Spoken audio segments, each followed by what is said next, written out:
थोड़ा थोड़ा ताली, थोड़ा थोड़ा मुस्कुराओ भाई। मुस्कुराना भूलते जा रहे हैं, ताली बजाना भूलते जा रहे हैं।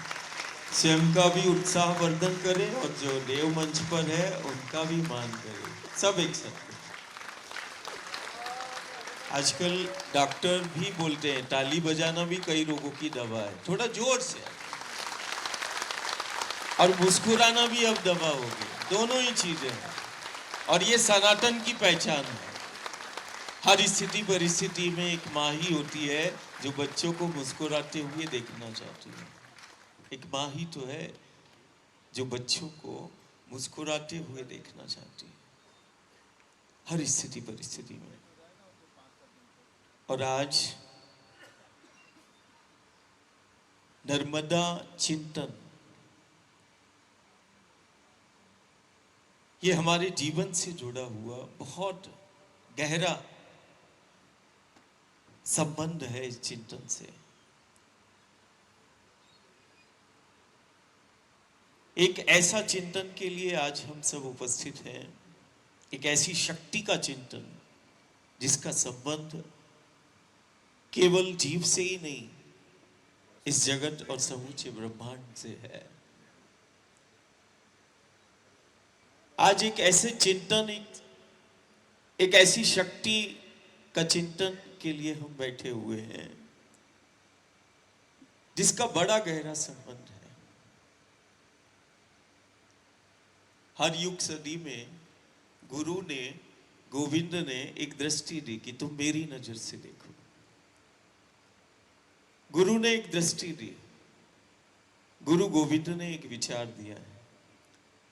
ऐसे ही इस चिंतन में एक दृष्टि देने का हमारा भाव है कि नहीं, वो घर, वो परिवार, वो समाज, वो गुरु की दृष्टि से देखे। कि जैसे कुरुक्षेत्र में अर्जुन को दृष्टि दी भगवान कृष्ण ने, एक विचार दिया। और युग सदी साक्षी है कि जब जब गुरु और गोविंद ने विचार दिया, वो केवल विचार जीवन का ही आधार नहीं, जगत का आधार बन गया। एक गुरु का विचार, एक गोविंद का विचार, एक दृष्टि ने कुरुक्षेत्र में परमात्मा ईश्वर ने दृष्टि दी कि तुम मेरी नजर से देखो। और परमात्मा की उस विराट स्वरूप का दर्शन अर्जुन को हुआ। गुरु ने दृष्टि दी, गोविंद ने दृष्टि दी। ये चिंतन है उस दृष्टि को देने का, ये चिंतन है उस विचार को देने का, जिस विचार को यदि आत्मसात हमने आज कर लिया। कहते ना, गुरु की वाणी को धारण जिसने कर लिया वो जगत में उदाहरण बना देगा, जिसने धारण किया। तो ये चिंतन है उसी दृष्टि और उसी विचार का। नर्मदा दुनिया नदी के रूप में देख रही है। दुनिया में एक संस्कृति है, एक ऐसा धर्म है जिसने दुनिया को दर्शन दिया। एक ऐसी संस्कृति, एक ऐसा धर्म जिसको हम सनातन कहते हैं। ये देवभूमि भारत ऋषियों की भूमि है, योगियों की भूमि है, जिन्होंने अपनी ध्यान साधना कर, जप तप कर दुनिया को उन शक्तियों का दर्शन कराया समय समय पर। युग सदी साक्षी है। और वर्तमान में जो देश और दुनिया में तरह तरह का संक्रमण और आपदाओं का दौर, संक्रमण का दौर चल रहा है, उस आपदा और संक्रमण में दूसरी तरफ जहां दुनिया मिटने और मिटाने की बात कर रही है, क्रूरता, हिंसा, अलगाववाद, जहां देश और दुनिया में बांटने की बात हो रही है, जहां देश और दुनिया में तरह तरह की आपदाओं का दौर, संक्रमण का दौर चल रहा है, वहीं दूसरी तरफ वो प्रकृति, वो आद्य शक्ति घर परिवार समाज को कुछ संकेत भी दे रही है। ये चिंतन उन्हीं पर केंद्रित है, उसी पर केंद्रित है। और आज मध्य प्रदेश की राजधानी राजा भोज की नगरी में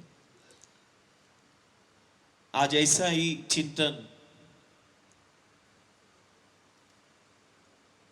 यहां पर हम सब मिलकर कर रहे हैं। और उसमें बड़ी खुशी है कि इस नर्मदा चिंतन में प्रदेश का नेतृत्व करने वाले, जिन्होंने वास्तविक में उस संस्कृति को जिया, उस धरा को जिया, उस धैनु को जिया, और आज उसमें अतिशयोक्ति नहीं होगी कि यदि बात आज जल संरक्षण, जल संवर्धन की हो रही है या बात प्रकृति की और बात यदि धरा की हो रही है, तो उसमें हमारा मध्य प्रदेश नंबर 1 है। जल संरक्षण की बात हो या बात उत्सव की बात हो या परंपरा और मान्यताओं की बात हो, आजादी के बाद ये पहला अवसर है जब हम अपने उत्सवों को मिलकर मना रहे हैं, जिसमें केवल परिवार और समाज नहीं, शासन और प्रशासन सबकी जन भागीदारी इसमें सम्मिलित है। और बड़े गर्व के साथ हम अपने उत्सवों को मनाते हैं, जिन उत्सवों में प्रकृति ने संदेश दिया है। ऐसी ही वो परंपरा का निर्वहन करने वाले नर्मदा की परिक्रमा कर चुके और नमा नर्मदा को जी रहे, जिन्होंने 100 नदियों से ज्यादा उद्गम मानस यात्रा की, ऐसे आज प्रहलाद जी भी है और उस सनातन को जीने वाले मोहन नागर जी भी है, दिल्ली से आए आर्य जी भी है और उपस्थित सब। हम बहुत संक्षिप्त में, आज केवल प्रारंभ है, ये सत्संग है स्वयं से मिलने का, ये सत्संग है उन शक्तियों पर ध्यान केंद्रित करने का और उन शक्तियों से जुड़ने का। ये सत्संग उसी की दिशा तय करेगा। नर्मदा चिंतन, आज देखें वैश्विक संकट हो, चुनौतियां हो, समाधान, जब दुनिया समाधान की ओर देखती है तो सारी दुनिया की नजर इस देवभूमि भारत पर है। दुनिया के अंदर केवल एक ऐसी संस्कृति है, आज सारी दुनिया में धरती को बचाने की बात, प्रकृति को बचाने की बात चल रही है। ये दुनिया का वो देवभूमि भारत है जिसने प्रकृति की समर्थता को और इस धरती की जीवंतता को जाना और माटी से जुड़कर जीने की यदि किसी ने बात की, प्रकृति के साथ समन्वय और संतुलन बनाकर किसी ने जीने की बात यदि की है, तो ये दुनिया का पहला देश है जिसको हम भारत कहते हैं, जो माटी से जुड़कर जीने की बात करता है, जो प्रकृति से जुड़कर उसका समन्वय और संतुलन बनाकर जीने की बात करता है। आज हम जिस शक्ति का चिंतन कर रहे हैं, दुनिया चिंतन करती है कि इस भारत के पास क्या है, कौन सी शक्तियां हैं इस भारत के पास। इतने भीषण संक्रमण और आपदाओं का दौर आता है, लेकिन भारत के गांव नगर बड़े भयमुक्त होकर जीवन जीते हैं। भारत के पास वो कौन सी शक्तियां हैं? आज दुनिया के कई देश अपनी शक्तियों का प्रदर्शन करते हैं। हमारे पास ये मिसाइल है, हमारे पास ये परमाणु है, हम इतने समय में हम दूसरे देश को मिटा सकते हैं। उनके पास मिटाने की शक्ति है, लेकिन दुनिया के अंदर भारत एक ऐसा देश है जिसके पास बनाने की और चलाने की शक्ति है, और वो भी प्रत्यक्ष है। हमें गर्व है, हमें गर्व है। दुनिया कहती है ये नदियों का देश है, और हम कहते हैं ये शक्तियों का देश है। शक्तियां नदियों के रूप में प्रकट हुई, नदी के रूप में प्रकट वो शक्तियां हैं। देखो भारत के पास, हमारे पास गंगा है, यमुना है, गोदावरी है, कावेरी है, तापी है। देखो हमारे पास नर्मदा है। दुनिया ने बोला जन्म देने वाली को मां, लेकिन दुनिया में एक धर्म, एक संस्कृति ऐसी है कि हम केवल जन्म देने वाली को ही मां नहीं कहते, हम जीवन देने वाली शक्ति को भी मां कहते हैं। ये हमारा दर्शन है, ये सनातन है। ये केवल दुनिया में एक दर्शन ऐसा है जो जीवन देने वाली शक्ति को मां के रूप में केवल देखता ही नहीं, मानता है। जो पालन पोषण करती है, जो हमारे कुल और वंश को चलाती है, उस शक्ति को भी हम मां कहते हैं। हम धरती को हम मां कहते हैं। हम नदियों को मां के रूप में केवल देखते नहीं है, हमने जाना है उनकी समर्थता को। और आज भारत में यदि कोई बात करे कि भारत की शक्तियां कौन सी हैं, तो इसमें किसी प्रकार का कोई संदेह नहीं भारत की शक्ति है वो गंगा, भारत की शक्ति है वो नर्मदा, भारत की शक्ति है ये नदियों के रूप में प्रवाहित, वो जल के रूप में प्रवाहित होने वाली ये प्रत्यक्ष शक्ति है। आज प्रकृति पर चिंतन हो रहा है, प्रकृति से जुड़कर और प्रकृति पर केंद्रित होकर जीवन यदि जीकर किसी ने बताया तो वे यही देवभूमि भारत है, जो प्रकृति से जुड़कर जीने की बात करता है, जो प्रत्येक जीव का मान करता है। आज सारी दुनिया धरती बचाने की बात कर रही है। हमें एक वो लीला कृष्ण की याद आती है कि जब भी हम रामकृष्ण का चिंतन करते हैं, ये रामकृष्ण की धरा है और रामकृष्ण ने लीला किया, गुरु गोविंद ने लीला किया, लेकिन किसी भी युग सदी में लीला हुई, लीला बोध कराएगी और लीला गुरु गोविंद की जीना सिखाएगी और मूल आधार शक्तियों का परिचय कराएगी। हमें एक लीला आज याद आती है इस चिंतन में कि जैसे ही हम कृष्ण का चिंतन करते हैं तो हमें वो गौओं के संग की छवि मिलती है।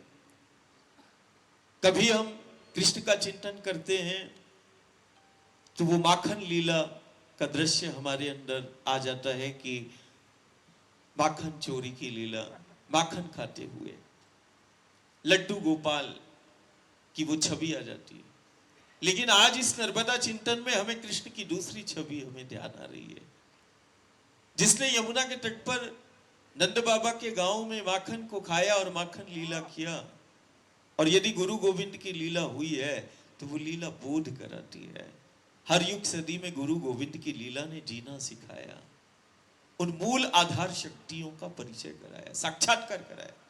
ऐसे ही मुझे 5000 वर्ष पुरानी द्वापर काल की एक लीला ध्यान आती है कि माखन खाने वाले ने यमुना के तट की मिट्टी को भी खाया, है ना, मुख में माटी को रखा, माटी को खाया यमुना के तट की।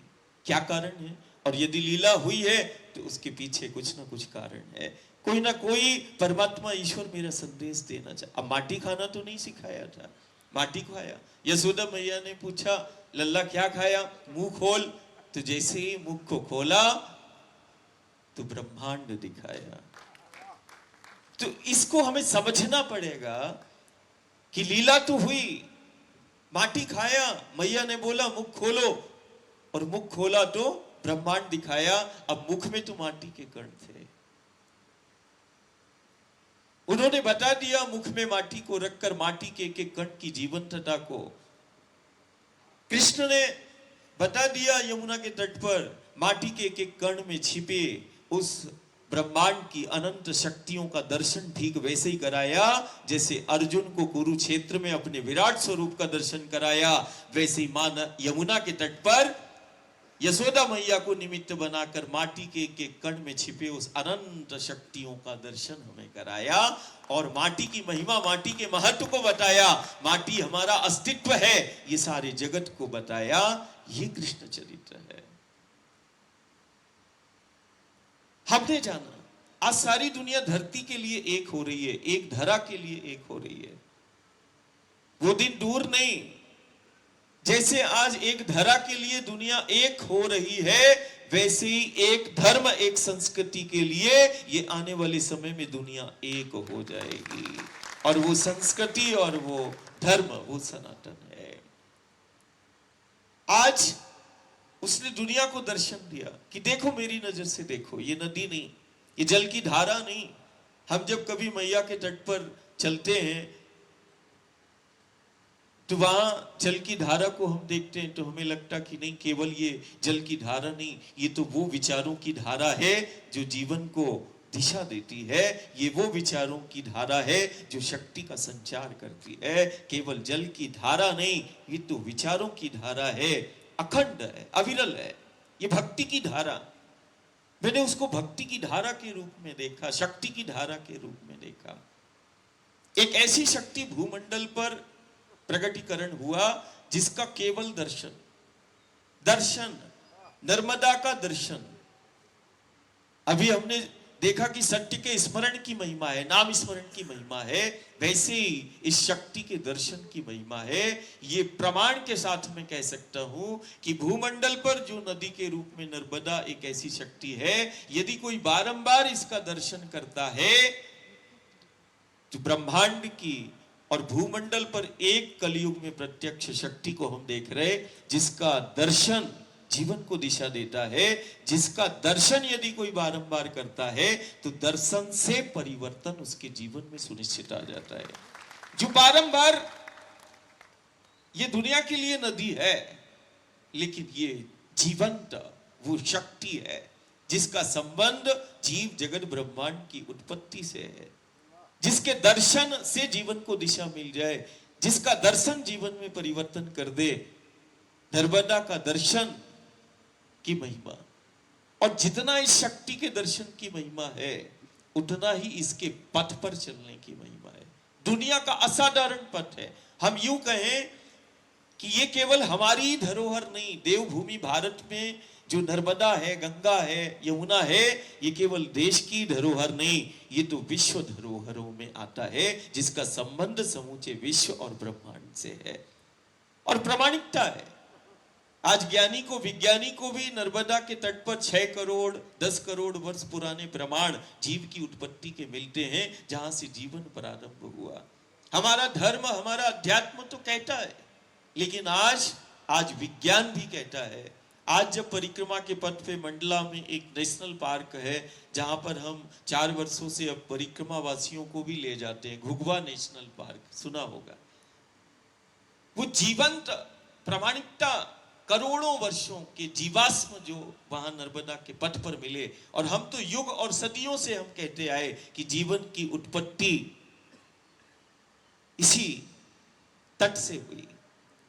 और केवल जीवन ही नहीं, न जाने कितनी सभ्यताओं ने, कलाओं ने, कला संस्कृति हो, सभ्यता हो, सब इन्हीं के तटों पर ही उसका जन्म हुआ। और एक दर्शन की भी महिमा, और विश्व का एकमात्र ऐसा पथ है। हम कभी कभी युवाओं से, परिवार से बोलते हैं, बताओ दुनिया में ऐसा कौन सा पथ है जहां चलना साधना कहलाती है, और जाने अनजाने में बैठ गए तो आराधना और उपासना बन जाती है। चले तो साधना है और बैठे तो आराधना है। दुनिया में कौन सा पथ है जहां तुम चलोगे तो साधना कहलाएगी? दुनिया में ऐसा कौन सा पथ है जहां तुम चलो तो तुम्हारे चरित्र का निर्माण हो जाए, व्यक्तित्व का निर्माण हो जाए? ये नर्मदा का पथ चरित्र निर्माण का पथ है, व्यक्तित्व के निर्माण का पथ है, जहां चलने से व्यक्तित्व का निर्माण होता है। ये युग निर्माण का भी पथ है। गंगा, यमुना, नर्मदा, ये युग निर्माण का पथ है, युग संचालन का पथ है। जब जब नवयुग की बारी आती है, जब जब समाज को दिशा देने की बात आई, कभी गंगा, कभी यमुना, कभी गोदावरी, कभी नर्मदा के पथ से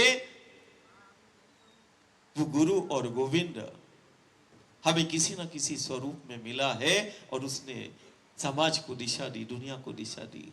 युग निर्माण का पथ है, व्यक्तित्व के निर्माण का पथ है। ऐसी इसकी शक्ति की हमारी कुछ परंपराएं, हमारी कुछ मान्यताएं हैं जो इस शक्ति से जुड़ी हुई है।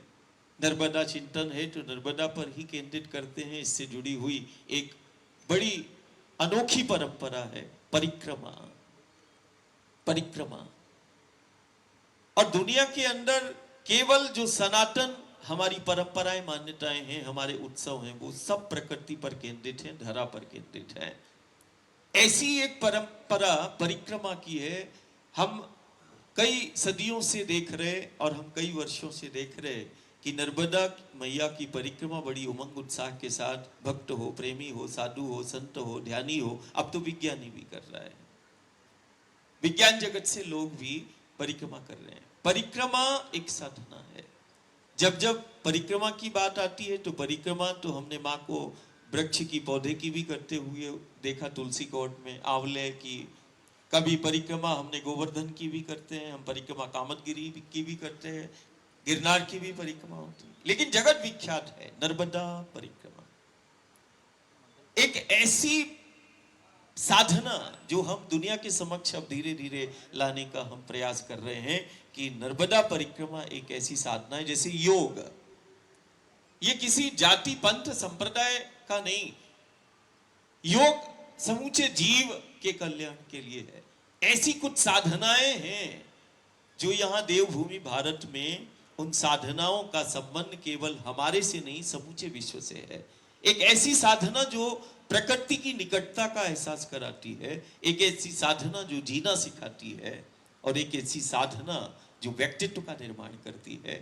ध्यान साधनाएं तो बहुत सारी हैं, परमात्मा ईश्वर के साक्षात्कार की, स्वयं से मिलने की या परमात्मा से मिलने की, लेकिन सबसे सहज योग है, सबसे सहज योग है स्वयं से मिलना हो या परमात्मा ईश्वर से मिलना हो। ध्यान साधनाएं साक्षात्कार की हैं, लेकिन एक साधना ऐसी है जो स्वयं से और परमात्मा से साक्षात मिला देती है, वो साधना वो नर्मदा परिक्रमा की परिक्रमा। अब जब अपन परिक्रमा देखते तो एक चक्र बनता है। आज सैटेलाइट का युग है और ग्रहों का उपग्रह की से जो पिक्चर आती है उससे फिर हम देखते कि जीव जगत ब्रह्मांड में क्या हो रहा है। ये 100-150 साल पुराना है सैटेलाइट, लेकिन दुनिया का एक ऐसा दर्शन है कि हमने जाना सूर्य की महत्वता को, चंद्र की महत्वता को, मंगल गुरु ग्रहों की महत्वता को, हमने ग्रह से भी संवाद स्थापित किया और उनकी महत्वताओं को जाना, और हमने ये कई सदियों पहले बता दिया, और जिसको दुनिया आज स्वीकार कर रही कि ये जीव जगत ब्रह्मांड सब चक्रों में स्थित है और चक्रों द्वारा संचालित हो रहा है। ये बताने वाला दुनिया को यदि कोई है तो वो भारत है, जिसने हमने पहले जाना कि एक चक्रीय व्यवस्था है और चक्रों में ये जीव जगत ब्रह्मांड ये स्थित है और चक्रों द्वारा संचालित हो रहा है।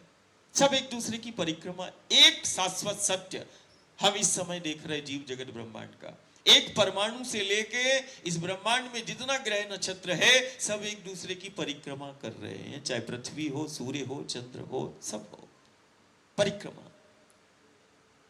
एक ऐसी साधना इस शक्ति के तट पर होती है जिसका हमारे जीवन से नहीं हमारे ब्रह्मांड से बड़ा गहरा संबंध है। परिक्रमा एक ऐसी साधना है।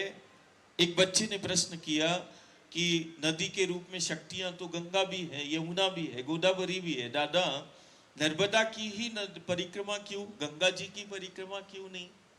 कभी कभी बच्चे बहुत प्रश्न बहुत गहरा करते हैं कि नहीं नर्मदा की परिक्रमा क्यों? आप बोलते हैं कि शक्ति तो गंगा के रूप में भी है, यमुना जी के रूप में भी है। मैंने कहा लेकिन नर्मदा की ही परिक्रमा क्यों? इस शक्ति की परिक्रमा, ये साधना क्यों करते हैं? साधु हो, संत हो, ध्यानी हो, ज्ञानी हो, विज्ञानी हो। मैंने कहा सबसे पहले हमें परिक्रमा को समझना पड़ेगा और फिर उसके बाद नर्मदा की ही परिक्रमा क्यों करते हैं उसको जानना पड़ेगा। परिक्रमा का हमारे इस परंपरा का जीवन से बड़ा गहरा संबंध है। हम बोलते भी हैं जीवन चक्र, सुरक्षा चक्र, काल चक्र, सब चक्रों में स्थित है। केवल एक परिक्रमा ऐसी है, आज बहुत सारी देश दुनिया में ध्यान साधनाएं चलती हैं चक्रों का समन्वय और संतुलन बनाने के लिए, चक्रों को जागृत करने के लिए। लेकिन चक्रों को जागृत करने के लिए जिस चक्र में जीव है और चक्रों का जब संतुलन बिगड़ता है तो जीव जगत कई प्रकार के संक्रमण और आपदाओं का शिकार होता है। हम यदि दुनिया में संक्रमण और आपदाओं को देख रहे हैं तो इसका यह मतलब है कि गलत जीवन शैली, गलत आचरण के कारण चक्रों का समन्वय और संतुलन बिगड़ गया, और चक्रों का जब समन्वय संतुलन बिगड़ता है तो जीव जगत कई प्रकार के संक्रमण और आपदाओं का शिकार होता है। सबसे सहज योग है चक्रों का समन्वय और संतुलन बनाने का, तो वो परिक्रमा है। जिस पथ पर चलने से चक्र जागृत हो जाए और चक्रों का साइकिल का बैलेंस हो जाता है, वो ये नर्मदा का पथ है, विश्व का असाधारण पथ है। और हम आज केवल नर्मदा चिंतन में, आज तो केवल हमें राजधानी से, भोपाल से एक कहते ना मिलना आज प्रारंभ हुआ, और इस राजधानी में आसपास के भी जिले, इंदौर और आसपास के जिले के भक्त प्रेमी भी हमें दिखाई दे रहे हैं। तो ये चिंतन केवल ये मिलना था, ये प्रारंभ था उन शक्तियों पर जो देव भूमि भारत में प्रत्यक्ष है। आज यदि बात हम राष्ट्र के प्रति, धर्म के प्रति यदि हमें योगदान देने की बात आए, ये निर्णायक काल चल रहा है। हमें अपने गांव नगर में बैठकर जैसे हमें उन शक्तियों का चिंतन और शक्तियों की निकटता में, चाहे वो क्षिप्रा हो और चाहे वो यमुना हो, गोदावरी हो, कावेरी हो, हमें एक दृष्टि जो गुरु और गोविंद ने दी और देने का प्रयास चल रहा है कि नहीं, तुम्हें गुरु और गोविंद की दृष्टि से देखना है कि ये नदियां नहीं हैं, ये जीती जागती शक्तियां हैं। और यदि हम अपनी शक्तियों की निकटता में रहेंगे तो हमें किसी भी प्रकार का कोई संक्रमण और कोई आपदा हमारे घर, परिवार, समाज को प्रभावित नहीं कर पाएगी। कई बार घर परिवार को मैं बोलता हूं कि नहीं, मुझसे ज्यादा बोलते तो नहीं बनता है। मैं माँ से रोज प्रार्थना करता हूं कि माँ, मैं अलग से कोई संदेश तो नहीं दे पाऊंगा, ये जीवन को ही तेरा संदेश बना दूंगा, चलता फिरता संदेश बना देंगे। निकट माँ के संग रहकर ही। अब माँ की अभिव्यक्ति कैसे, तो कोई मुझे देखेगा तो वो तुझे एहसास कर लेगा। जैसे हनुमान जी महाराज को देखा तो राम की सामर्थ्य का बोध हो जाता है कि दास ऐसा है तो स्वामी कैसा होगा, और बालक ऐसा है तो उसकी माँ कैसी होगी। तो मैं कभी कभी सोचता हूँ कि नहीं, जीवन को ही संदेश बना दिया जाए, अलग से कुछ संदेश देने की आवश्यकता नहीं। जो परिवार से मैं मिलना हो तो वो मिलना ही संदेश बन जाए। वो संवाद ही जो थोड़ा बहुत टूटा फूटा होता है, वो संवाद ही संदेश बन जाए। हम केवल आज यदि हम 2 लाइनों में ही इसका पूरा सार नर्मदा चिंतन जो दिया, और चाहे देश दुनिया में वैश्विक संकट और चुनौतियां हैं, इन सब संकट और चुनौतियों का समाधान यदि किसी संस्कृति में, किसी धर्म में है और किसी के जीवन शैली में है, परंपराओं में है, मान्यताओं में है, तो हम सबको गर्व करना होगा। वो सनातन में है, इस संस्कृति में है। हमें अपनी माटी से जुड़ना होगा, हमें अपनी संस्कृति से जुड़ना होगा। जो संस्कृति धरा से जोड़ती है, जो उत्सव, परंपरा, मान्यताएं वो प्रकृति से जोड़ती है। हम पेड़ पहाड़ों को पूजने वाले हैं और हमें शक्ति के प्रत्यक्ष स्वरूप, किसी के लिए ये पर्वत होगा गोवर्धन, कामदगिरी, गिरनार, विंध्याचल, हिमालय। अरे ये देखो, जिन पहाड़ों को प्रभु राम ने प्रार्थना किया, कामदगिरी से प्रार्थना करने वाले वही तो है राम। वन में रहकर वनवासी का जीवन जीते हैं और वनों की समर्थता को बताते हैं, वही तो है राम। एक कामदगिरी से प्रार्थना करते त्रेता में, और पहाड़ों में छिपी हुई उन शक्तियों का दर्शन करा दिया और पहाड़ों की निकटता में जीना सिखा दिया। तो वही द्वापर में गोवर्धन को बोलते ये मेरा स्वरूप है, गिरिराज है। आज कहीं ना कहीं यदि हमने पत्थर में परमात्मा ईश्वर को देखा है, ये भी है। हम तो पत्थर में, नर्मदा के तो कंकर को शंकर कहते हैं, हमने तो पत्थर में भी परमात्मा की छवि को और परमात्मा की प्रामाणिकता को जाना है। लेकिन दुनिया में हम ही हैं कि केवल पत्थर में नहीं, हमने पेड़ और पहाड़ों में भी परमात्मा और ईश्वर की जीवंतता को जाना है और हमने दुनिया को दर्शन कराया है। आज सारी दुनिया बोलती है, पेड़ों में संवेदनाएं होती हैं, पहाड़, कल बोलने लगेंगे पहाड़ भी सुनते हैं, कल बोलने लगेंगी नदियां भी सुनती है। सारी दुनिया देख रही है। भारत के गांव नगर में क्या है, लाखों करोड़ों लोग रोज नदी के किनारे खड़े हो जाते हैं और प्रार्थना करते हैं, नदी से संवाद करते हैं। हमारे लिए वो नदी नहीं, हमारे लिए वो जीती जागती शक्ति है। और उस शक्ति का निश्चित यदि कोई जीना देखना है तो देखो, जल की कुछ बूंद है। हम 3,500 किलोमीटर 4 माह में हम वो परिक्रमा करते हैं। हजारों लोग चलते हैं, सुबह से लेके शाम हो जाती है, कभी 30, कभी 32, कभी 40 किलोमीटर। जल की एक बूंद भी जिह्वा में स्पर्श नहीं होती, हम केवल वायु पर परिक्रमा करते हैं। एक दिन नहीं, 4 माह। विज्ञान तो कहेगा कि यदि कोई वायु पर 4-5 दिन चलेगा तो विज्ञान कह रहा है कि उसके ऑर्गन्स फेल हो जाएंगे। लेकिन ये देखो, हम तो चलते चलते और हमारे अंग मजबूत हो रहे हैं। ये सामर्थ्य है उसकी।